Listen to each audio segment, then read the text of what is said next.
Hello everyone. Today we are going to discuss about India and China, the two giants, two Asian giants who are aspiring to become a superpower nation. We are going to discuss about them in detail today. Detail means not a detailed video for an hour. We are going to discuss about few basic sectors about on both countries. At the end of a video, you will get some information, you'll get some idea what are the things we are going to develop and what are the things these countries are lagging. Please available till the end of the video and you will get something very interesting and we will be gaining some knowledge at the end. Let's go into the session. So we start with the economy. So every country, the major thing is their economy and their budgeting and planning. So economy is something like the budget, how much money we spend, how much money flows out, and those kind of things will come under economy. When we see the economy size of China, we already said that we are in fourth. Uh, we actually took the numbers from 2024. That's the reason we are placed as a fifth largest economy. You can see China is the second biggest economy in the world with the overall nominal GDP of 18.7 trillion, whereas India is having the nominal GDP of 3.91 trillion. And recently we achieved that 4.04 trillion economy in world, and we become the fourth largest economy. The major reason why we and China having a huge gap in the GDP. Both are aspiring countries, both are largest economy, both are part of globalization. Still, why India is having a little lag? The reason is both countries have got the independence before 1950s, but still India got the opportunity of globalization in the 1990s, whereas China took those opportunities and they took an initial call in 1960s as well. Around 20 to 30 years, China got a head start than India. That's the reason they are little ahead in the race. Also, if you look at the pictures in the GDP, purchasing power parity, GDP, and per capita income GDPs, China is almost double or triple times higher than us. This is the major thing, the per capita income. Per capita income and the growth of the nation and the growth and urbanization of the nation decides whether the country is a developing nation or developed nation. According to the World Bank's and other major financial forums criteria, to become a developed country, a country should have around 12,000 to 20,000, 25,000 USD dollars of per capita income, along with their urbanization, economy, and other following stuffs as well.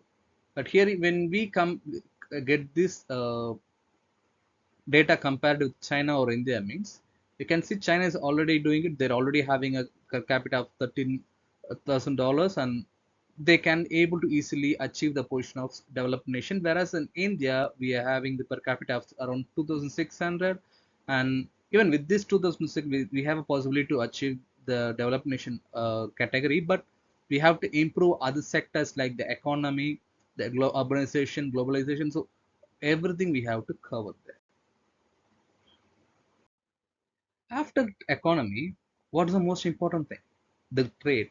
How the how the country is getting doing the trade and how the country is getting the investment from other nations. So that's where the second important things comes: global trade and investment. When it comes to China, we all know that China is a global manufacturer and powerhouse of. They sometimes they call it the great world's manufacturing hub. So those are the things we used to hear about China. When in their export, in their GDP, the export plays a major role. You can see that 20% of the GDP is on exports like electronics, machinery, and textiles. Whereas in India, it's around 12. It's not a less number, but the segment and the sector will be little varied. In China, it's electronics, machinery, and textile. But in India, it's pharmaceutical and the IT. Now, IT sector means the service we provide to the other countries. The IT services, the companies like Infosys, HCL, Tech Mahindra, Wipro, those kind of companies, right? They're providing the offshore. onshore services. Some other countries, we as a offshore we do services, and they'll be onshore consuming our service. Those kind of IT services we are providing to them. And refined petroleum, about Reliance, right? The major market player refining refining the petroleum products and selling back to the uh, other world countries. So these are the major exports for our country. And when it comes to the FDI, foreign direct investment, for for China, it's the investment on manufacturing infrastructure. Recently, we know that President Trump is putting tariffs on every country, and he's trying to bring some income to United States, right? So there he states that uh, he want to bring the technology, he want to restructure their internal economy, internal manufacturing, internal infrastructure. So the purpose is China has been built very much because of the foreign direct investment. So now the US is trying to build something in other way. Instead of saying that directly, they're putting tariff and trying to bring the people inside their country. The value, you can see the major difference. For China, it's around 180 billion per year they're getting as a foreign investment, whereas for India, it's 85 billion, and it's not for infrastructure base. It's for all kind of companies and organizations. We are getting this one mostly on the tech part. We used to receive. We may used to hear wordings like foreign investors are selling the stakes, and domestic investors buying. So most of our cases on most of our investments are in the companies on tech and renewable energies. Also in China, they understood the importance of, not this time, or very much before they understood that infrastructure is the major thing, and if you build a correct infrastructure, we can able to do the trade and other stuff very well. The transportation is a major thing. So they some kind of there are many type of names they used to call. And even we hear something like they built a road to another country, till another country, instead of relying on the Indian Ocean and the seaway routes, they are building some roads to transport their goods, kind of export things. So that kind of infrastructure they are looking into.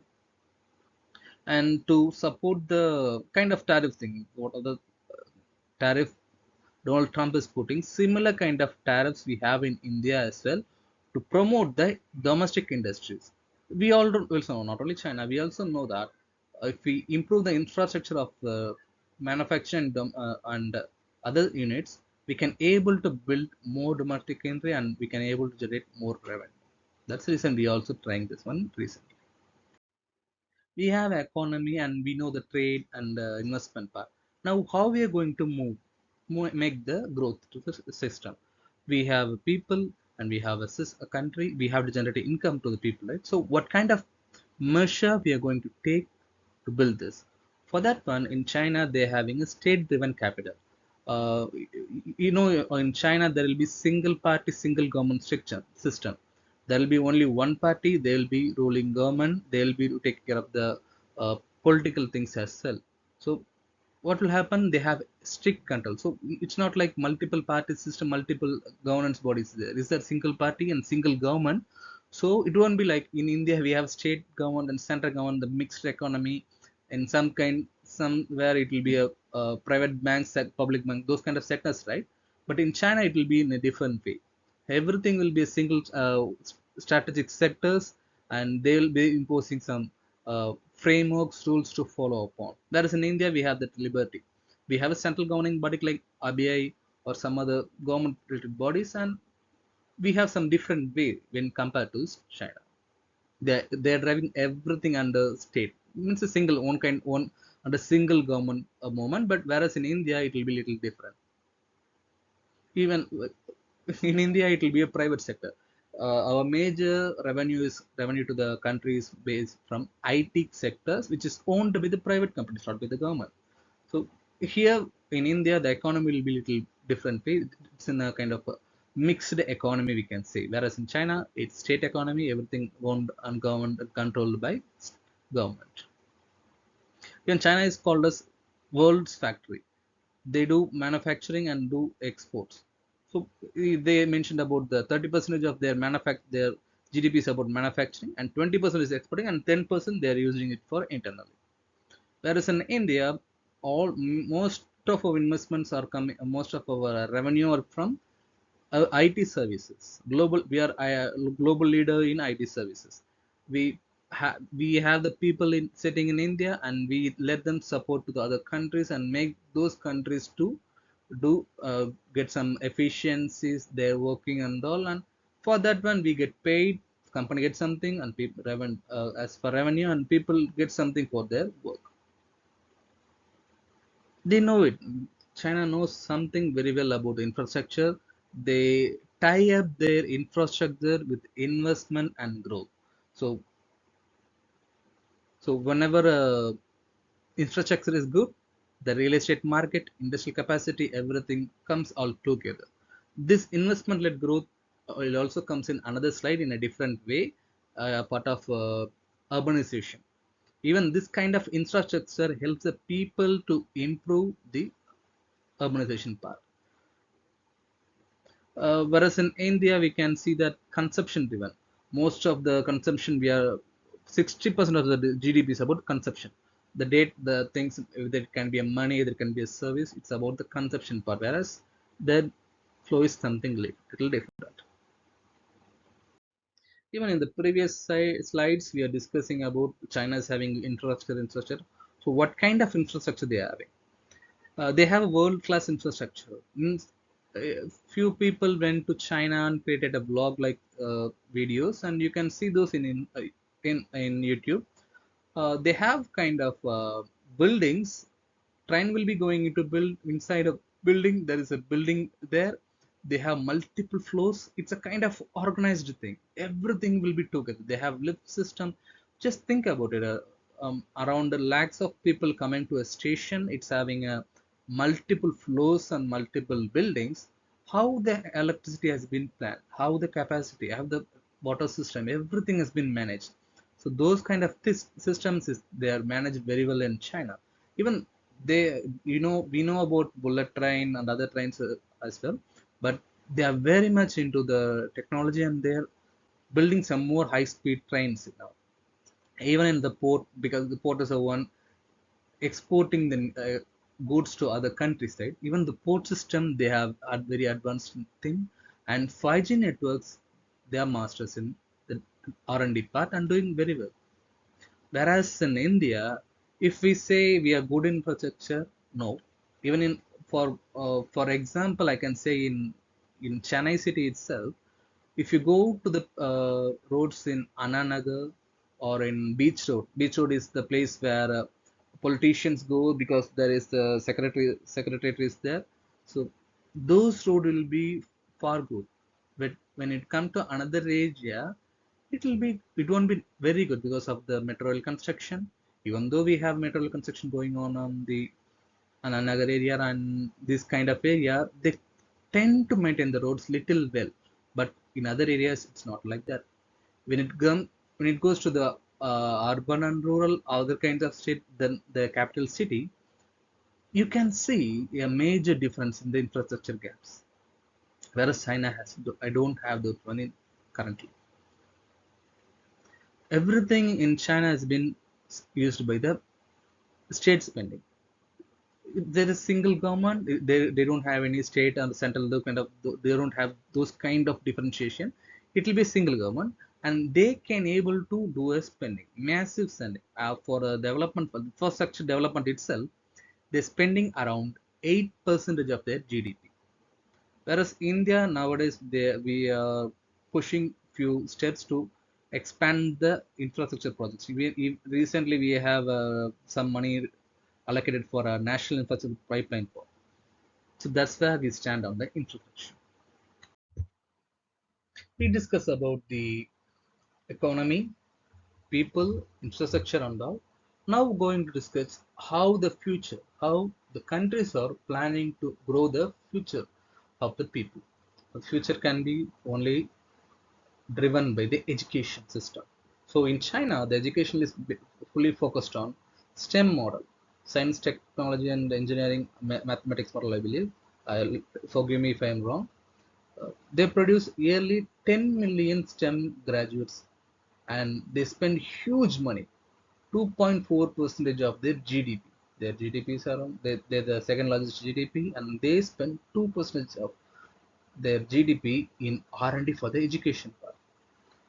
Whereas in India, now we are taking some steps to go further in STEM. Recently, you know that with the recent education policy, we are trying to bring something in STEM. We are trying to move all of the STEM model, but still we didn't complete that one.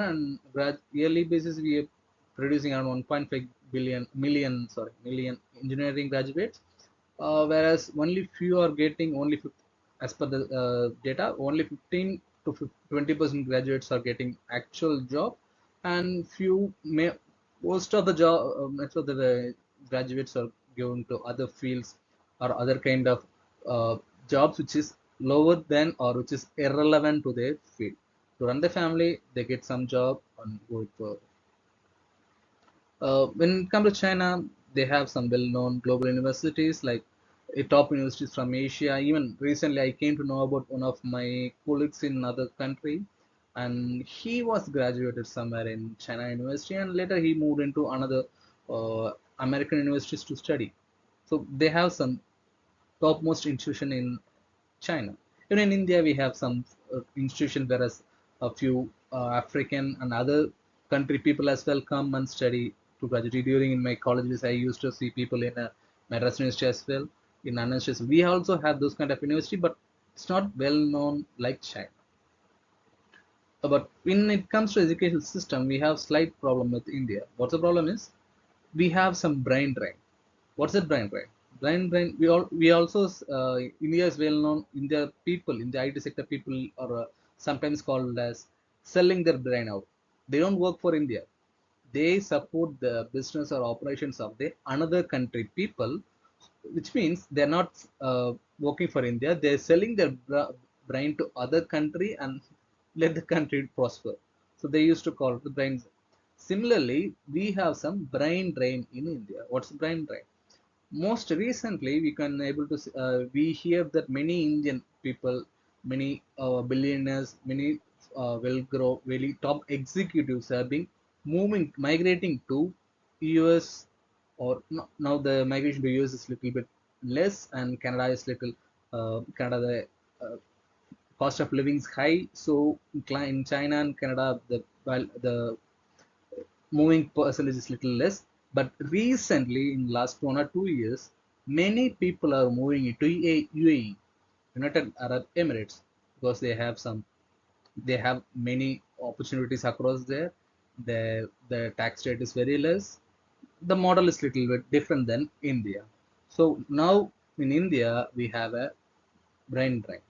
Top talents are moving in summer to other countries. Even in India, IT sector peoples who go to onshore, and I've seen many people settle in onshore in those countries itself. So those are all the brain drains. Just think about it. You have a top talent in the countries, and those talents are moved into different country and settle there. Means what will happen? We don't have enough people to train the oncoming resource oncoming generation. So that's where the brain drains happens in India. Many people are being moving to some other country. We the people in IT sector can able to see it. In the people a few market related new informations also giving some strategical information about this one. Skill alignment. This is a major thing.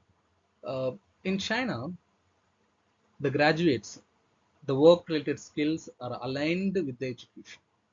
Whereas in India, you know that we all know that whatever the things we studied in college and schools won't be helpful anywhere else.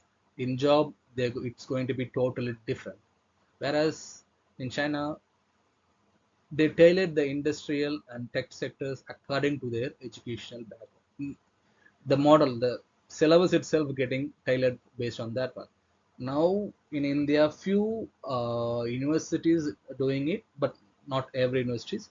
Few industries and few industry leaders I had spoken with, and they said they had consulted with some universities and they gave the input what are the courses they can able to provide, what are the market demand, what the companies are expecting. Those things we are started to incorporate, but it's not fully incorporated across the country. Yeah, we spoke about the economy and everything, and we spoke how to bring the people, how to groom the people, how to bring the workforce together. But what's the population? How many work, how much people we have in workforce? China is currently the second highest populated country in the world. Their population is around, sorry, I put something wrong here. Actually, I think currently China's population 1.39 billion. I think the number is a little long, but India, I'm sure this is the actual number I taken from the latest statistical outcome from World Bank. And yeah, then the problem is China for the last 3 years in China, the growth rate is little bit decreasing. Initially, it was 1.40, now it's 1.39, I believe. There is a decline in the numbers. Whereas in India, the numbers are getting increased. And the good thing is we have so much young people. Whereas in China, the average age of the people is getting moved to around 30 plus or something. Whereas in India, it's around below 25 or something. So that's the thing we have in people. And because of the huge population, they are master, they are manufacturing powerhouse, their things are automated, still they are aligned to provide the jobs to the people. But in India, we are fully focused, our major workforce is fully focused on the service based focus. uh, we have some segments like primary sector, secondary sector, service sector, and India is now fully focused on the primary, sorry, not in the primary sector, in a service focused sector. Service focused sector is nothing but primary sector makes food, and secondary sector, the service sector distributes the food, the distribute the food and other stuff as other different services to the people. We know the population of people, India is the highest populated country in the world, and we have a urbanization of around 36.13. Whereas in China, the urbanization is around 63.89. When the urbanization is high means they have to manage the people, they have to manage the infrastructure very well. Otherwise, the we know about the Bangalore, right? Bangalore is overcrowded not because of the urbanization. No, it's because of the lack of the proper management. Management means I'm not saying about the people or the government and stuff. It's the poor management in the infrastructure part. uh, Even in Singapore, Singapore has been formed part of Malaysia. In Malaysia, there is a dense population around. Still, the things are managed very well in Singapore. So those kind of infrastructure management as well we have to take care, which is currently lagging in our country. We know with this 36.13 urbanization itself, we face a lot of challenges, lot of traffic, lot of things there.